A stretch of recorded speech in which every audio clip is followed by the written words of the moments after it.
So, the last topic for the day, for the evening. Recording this at a really weird time. We never record at night. It's really weird. I'm getting freaky. Getting like comfortable, sinking in this couch. This couch is so terrible. I can't wait to get rid of it. I'm gonna take my pants off, maybe. Who knows? I would prefer if you didn't. I'm gonna be straight up with you. I'd prefer if you didn't. So the last topic is something that I actually got this idea from you. I was listening to, I got introduced to Kind of Funny like last year, and I was going through the backlog of Game Over Greggy episodes and whatnot, like the super backlog. And one of the first times, Some of those early ones are great. oh yeah, Yeah, I think 7 through 21 is like some of their best work. I You saw get the like episode Greg's with college Brian story. Brian Altano, the episode with Altano in the early days, I enjoyed. You But- put Brian on anything. Yeah. He's great. Exactly. And this was one of the first times I ever heard your name, Sean Pitts, was when you wrote into the show and you asked the guys what gives them chills and any sort of what movies and like video games and like music, like what pieces of media give you chills? Like what's something that you could think like right off the bat where you're like, oh, Doctor like, Who theme song. really? Yeah, 100%. Okay. Literally every time. Because I love that show so much that every single time I hear that, and it's my ringtone, so like I will get chills when my ringtone plays. It's pretty funny. I don't know if there's ever been a TV show that like grabs me enough, because like my favorite TV show is Breaking Bad, but like I love Breaking Bad, but I don't know if it like. I do really like the theme song because it's very quick, it's short to the point. I like the little bass they got there. It's pretty freaky and nasty. But I don't know if there's been anything where I'm like, oh, like it gives me shivers down my I'm my really timbers. sensitive, so like like ton of stuff gives me chill. I get fucking emotional, like literally the drop of the hat. Like you'll catch me crying watching the funniest things, dude. Like. You picked up on it. I like that. So like a trailer for Doctor Who, any like a fan made tribute trailer of Doctor Who. See, like, I love that video so much. The one I will shout out is there's like after Breaking Bad ended, there was like a viral video that went out that was like sort of like a recap of the entire series and sort of like just quickly going through like all the twists and turns and using just like really great music. I will say. That gave me chills. I forgot what it was called though, but yeah, I totally feel you on that though. Yeah, I mean, how long do we have? Because I could go through like when Brad Pitt says to Edward Norton, "I want you to hit me as hard as you can." Instant really chills. In Fight Club? Yeah, it's my favorite movie. Huh? It's like because it's like that is. Well, I'm not saying like Fight Club, but I'm like out of all of the moments in Fight Club. Yeah, that's probably. the one. Okay. I mean, I get chills multiple times through Fight Club, or like so good. the scene in The Matrix where it's the red pill, blue pill scene. It's like that's like when the lightning strikes when he walks into the room. Still get chills during Empire Strikes Back. Oh yeah, I mean Star Wars like, multiple times. Luke, I am your father. That like that moment, and Luke screams no, like that. That's impossible. So good, so good. Yeah, I mean that's. I mean, I got chills multiple times through 7. Like the first time that is it the one with Jim Carrey? No. I mean like Star Wars Episode 7. Oh, okay. The end of what you're thinking is Brad Pitt's in that movie. Oh, okay. And Morgan Freeman, right? Yeah. Okay. So as soon as like the crawl hits for Episode 7, like that dun dun, because I'd never seen Star Wars in theaters, so it was like dun dun dun. That was like huge chills. Okay. I get it all the time, man. It's like I'm like such a bitch when it comes to stuff like that. But it's great. It's like I like it because I feel like I enjoy things more than other people do. Yeah, you probably you enjoy things way more than I do. I'm a very cynical bastard. I'm pessimistic. I hate everything usually. But you shouldn't live your life like that. What? You shouldn't live your life like that. No, I tried to, because that was very much me like throughout studying theater and sort of like the first couple months of BCG. But I've been trying to get myself out of that like for the last year, and like just going into things with more context and more just like happiness is a choice.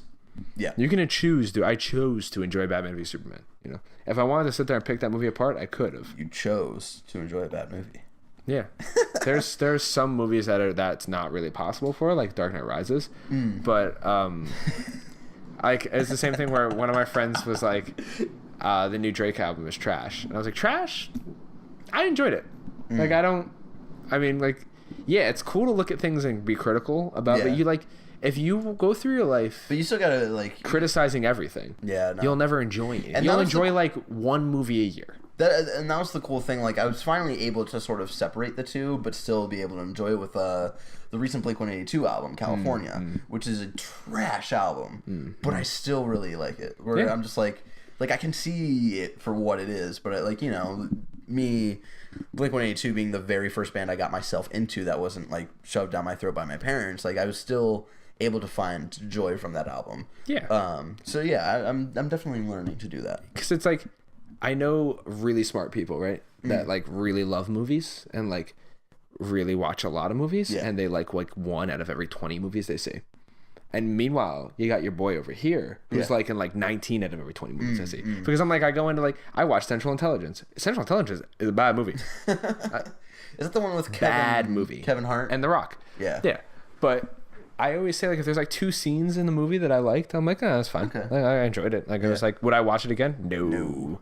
But like, the last movie that I saw, and I was like, man, this is so bad that I'm actually not enjoying myself, was Popstar. Really? Oh man, I wanted to go see that really bad because I like I love him. I love him. Yeah, and like the whole like aspect of just like all the cameos were like fine. Okay, but like, I mean, there's one Justin Timberlake scene in it that probably makes the movie like worth watching. But like, yeah, it's one of those things where I was like, I am not enjoying myself. Yeah. This is, oh my god, please let this movie end. And I never go into anything like thinking I want to hate this. I never do that. I just, you know what it is, like, it's like probably like Fred, where like you just nitpick stuff. And that's what he did. And he was like, he like, remember him talking about Batman v Superman later, and he was like, yeah, I mean, it wasn't that bad, you know, because it's like, if you try to shred that movie, you can easily, but like if you also try to like forgive it, you can easily. Yeah. And then when you choose to forgive instead of like rip it apart, it is actually a fine movie. It's solid 6, you know, and like 6 is okay. You should watch 6s. 6 is okay. If you got nothing else to do and you like the lore, you should watch 6s. You know, is it The Matrix? No, it's not The Matrix. I mean, I don't know. The Matrix is a 10. The first Matrix movie, I think, is a 10. I think the first Matrix movie is not only a 10, it is a completely genre-defining movie. It invented techniques that are still used today. I mean, that movie is incredibly important to film. Just because it's the first thing doesn't mean it's the best thing. No, but like I said, completely revolutionized it, and it still does it better than some movies do today. Okay. It's when they get to 2 and 3 that those movies are terrible. Yeah, terrible. Like, those are actually like horrible movies. Going back to sort of like what gives us chills, I had to think about things. I had to sort of think and write some things down. But the 2 that I want to give a shout out to is Gordon's monologue at the end of The Dark Knight. Really? Yeah. Oh my god, so good. Where it's just like the whole aspect of you know, like Batman has to take the fall, but he shouldn't have to, and he should let, you know, the truth about Harvey be revealed, which, you know, they did at the beginning of the 3rd one for some fucking reason. Who knows why? Because that movie's bad. Continue. Great movie. But yeah, it's, and like also the music that like that sort of. Musical keys are key. Crescendos like throughout his monologue, and sort of like the monologue dubbing over like Batman like running away from the police and all of this stuff. It's just so. Say what you will about that movie, because I know you say that's a bad Batman movie. It's a good Joker movie. Great Joker yada yada. But that final scene, I think, just is so well done. I'm trying to think of it. I'm like trying to replay it in my head. Yeah. I mean, it is a good scene because he's talking like because the kid doesn't. Gordon's son doesn't understand. He's like trying to like sort of explain it to him and make sense of like the fall that Batman has to take. It's one of those things where it's like, yeah, but I still don't think that's like I think that's a dumb plot point. But like, I think the way they did it is cool. Yeah. So like, I'm like, yeah, I mean, I can see what you're saying. Yeah. I mean, and musical cues are key, especially if it's in one of your favorite movies, you know. And all like, you know, I'm the music guy. So. The Joker's monologue in A Killing Joke is one of the ones. The one at the end Oh my, the joke. Yeah. Oh, so that is sorry, my seat is like, and because the ending of the Killing Joke is just so fucking perfect because you have this build up to a joke about this man being insane and thinking that the bridge of the light will help him get over to the other roof, but he's just fucking crazy. And the best part about that is like spoilers for the Killing Joke. You should rewind. You should fast forward 30 seconds. Batman kills the Joker at the end of that, and it's like it's up to interpretation. Oh, in my interpretation, his ass is dead. Yeah, and that's why the ending of that is just so fucking cool. So perfect. It lets you interpret it, and it lets you have this discussion that we're having. It respects and it's just it lets us have the conversation we're having right now, right? And because it could be as simple as like Batman puts his hand on his shoulder, they have a good laugh, and then he just like walks into the car that like approaches and whatnot. But it's so cool to imagine just like Batman laugh and keep laughing and just fucking kill him. Because that's like that. I mean, if that doesn't, because this is like a post Jason Todd universe, I'm pretty sure, right? I don't remember where that falls. It's sort of a one-off. Okay, so like, but him shooting Barbara and like trying to kill Barbara and doing the other things that he does to Barbara. Yep. And like that has to be the straw, right? Like that, if anything was going to push him over to kill the Joker, that would have to be it. Yes. And I'm sort of bummed to hear that the Killing Joke movie wasn't that great. Oh, that's sad. They apparently fucked with stuff. Yeah, they messed around with stuff. They changed Barbara into a love interest for Batman, and it's like I don't like that. Just one bit weird, just weird tropes that they try to force into it that don't respect the audience. But another sort of movie related thing that gives me chills. That's so perfect every time. Have you ever watched Birdman? No. I remember when the Academy Awards were happening that year, and everybody was like, Boyhood. It was like, Boyhood is a very interesting movie. Okay movie. I mean, the way it was made, very interesting. Fucking awesome. Yeah. But the movie itself, the quality of the movie itself, it's like, all right, this is okay. And I knew in my heart of hearts that Birdman was going to win, and it came out on top. But there's a monologue in Birdman because a lot of that is him coming to terms with like, should I be ashamed of my past of like being in huge movies, or should I own up to it? And there's like this really weird trippy scene where he like wakes up, and the movie his character is famous for is Birdman, which he was in like 30 years ago before the movie happened. Oh, so this whole movie's a joke about Batman. It was actually written. They had someone else in mind, but like Michael Keaton being in that movie was very like. That's hilarious. Very similar to your life. And so there's a scene where he wakes up like on the street, and Birdman is actually like behind him, like floating around and like giving him this like fuck people who like are super pretentious about like theater, and these critics who don't understand like what it's like to live a life of like an actor. Like give the people what they want, give them fucking crazy like action sequences and all this stuff. And it's just so again, it's like the culmination of like the music that's going on, and like the power of whoever the actor is who is playing Birdman in that scene, because it's not Keaton in another suit. It's not like they didn't do a double. Yeah. It was. They were definitely going for like a younger version of Keaton. That's very cool. Yeah, and I should watch that. I own it. I will just bring you over at one point. We'll watch it and we'll make sweet love. We're not gonna do that part.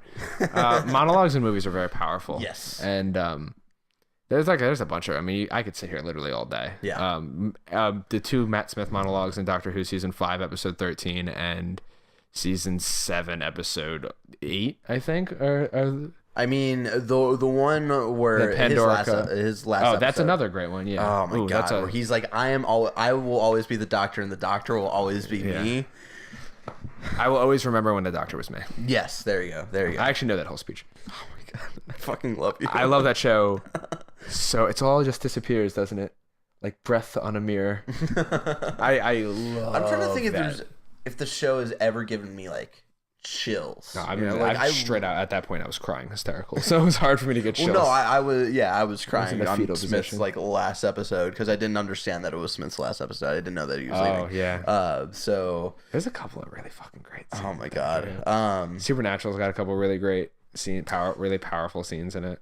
I think the shout scene out, but like I have not watched Supernatural in so long. season 4 episode 1 with Castiel when you when he comes out and he's an angel, when he Yeah. walks in and the wings come up and they shoot him with like every gun and stab him in the chest and he's like, I am an angel of the Lord. You're like, finally. Yeah. The show sucked up until this season. Yeah, it really did. It was not good. It was fine, but it wasn't great. Season 4, season 5, great. They should have ended at season 5. No, they shouldn't. The new season is so good. I've yet to go. I'm stuck on Leviathan. Yeah, it's gonna be hard to get through that. I think we only have one more episode. I think we just have the season finale. You might as well bite the bullet because it gets better from there every episode. Every episode after that is like increase. I always say that's like where the series restarts. So I like that. yeah, I mean, I'm trying to think.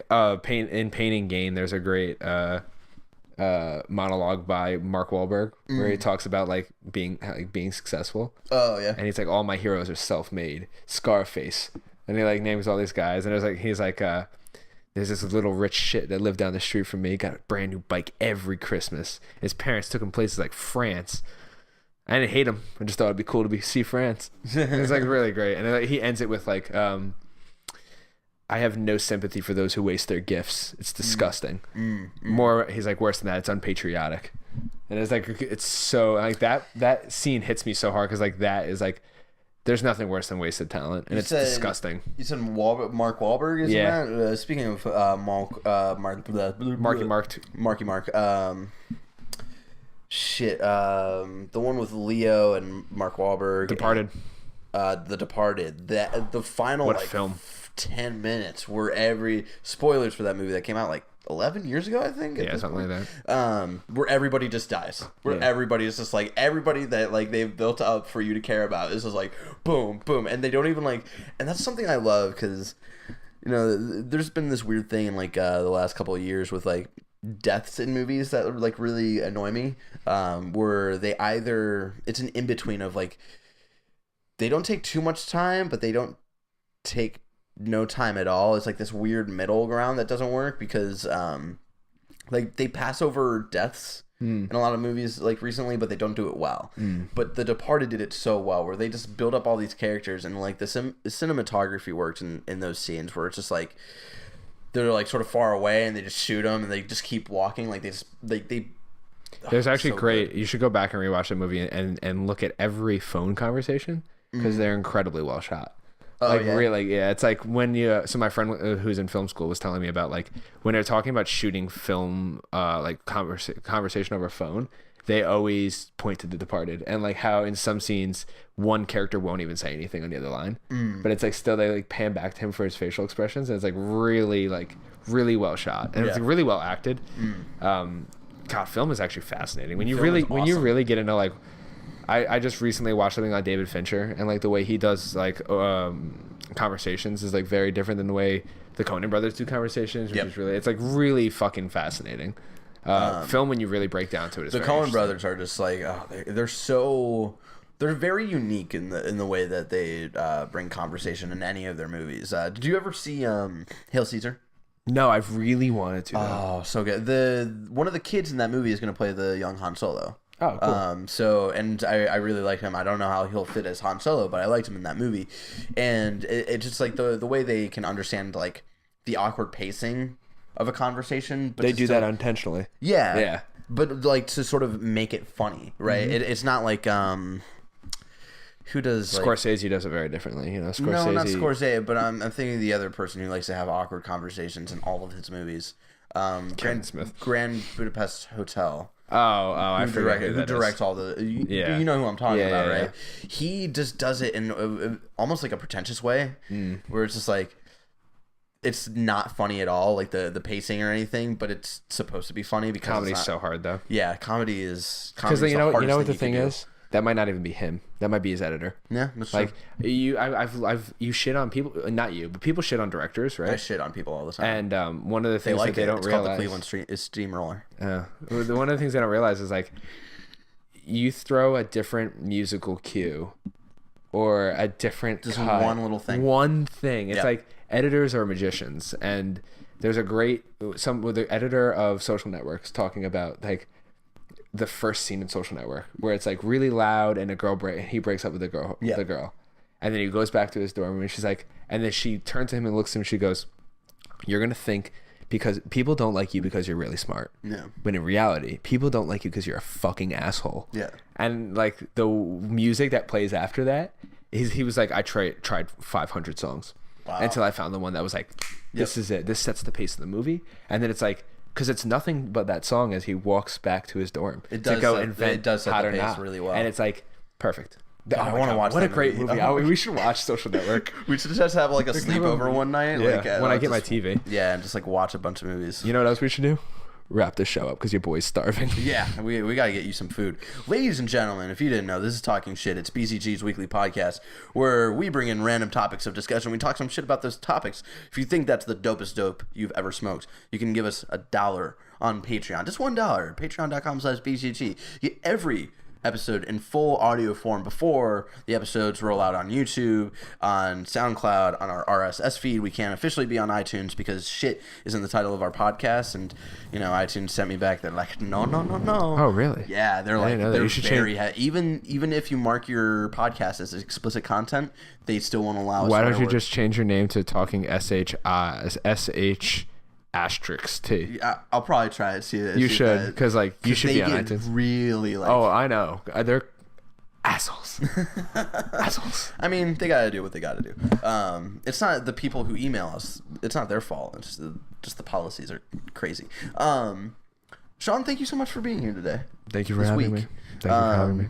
You can follow Sean at Sean Twisters on Twitter. and Instagram. And Instagram. And Snapchat. No, I'm Sean Pitts on Snapchat. No, Sean Pitts. He was too late to the too early to the Sean Twisters game. What happened there? I got that before I was Sean Twisters. And Sean Twisters only exists for like the last 2 years or something like that. So yeah, I recently just got into the Snapchat game. Follow me at BZG Barrett on Snapchat. It's pretty cool.